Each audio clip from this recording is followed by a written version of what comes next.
पहिले हा व्हिडिओ पहा, नंतर तुम्ही ठरवा तुम्हाला काय वाटतं ते। 5,000 बोले भाई मैं इसको। अभी थोड़ा चलने दो इसको। ओ भाई इसलिए बेजार कर लेता। थोड़ा इसीलिए मैं बोला 3-4 डेज देखेंगे। ये तुम्हें क्यों नहीं पासवर्ड नहीं देता वो? इश्यू होता है, किसी का हाथ लग गया ना।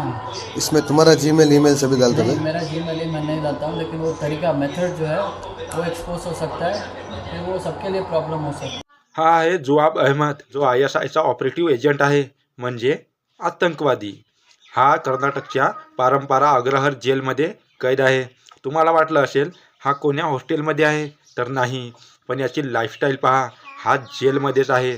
समोर चहाचा कप, हातामध्ये ॲडव्हान्स मोबाईल, समोर बहुतेक TV चालू असेल, कारण क्रिकेटचा आवाज येत होता। म्हणजे हा जेलमध्ये राहून सगळं सिस्टमॅटिकली ऑपरेट करत आहे। हा म्हणतो माझ्यापाशी एक असं सॉफ्टवेअर आहे ज्यामध्ये मला जीमेल लॉग इन करावं लागत नाही। म्हणजे हे सगळं तो कर्नाटकच्या जेलमध्ये राहून सिस्टमॅटिकली ऑपरेट करत आहे। म्हणजे हा आपल्या देशाच्या सुरक्षेसोबत किती मोठा ब्रीच आहे याचा तुम्ही अंदाज लावू शकता।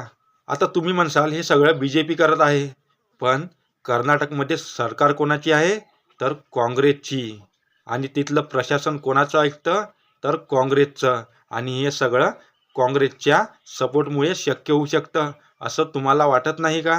कारण काँग्रेसची फितरत आहे आतंकवाद्यांना सपोर्ट करण्याची, कारण हे सगळे आतंकवादी त्यांचे नातेवाईकच लागतात।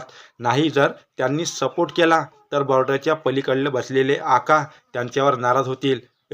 क्या तुमने हमारे आदमी का सपोर्ट नहीं किया, हम तुम्हें इतना सपोर्ट करते हैं। नहीं आका, हमने सपोर्ट किया है, असंच काँग्रेस म्हणेल।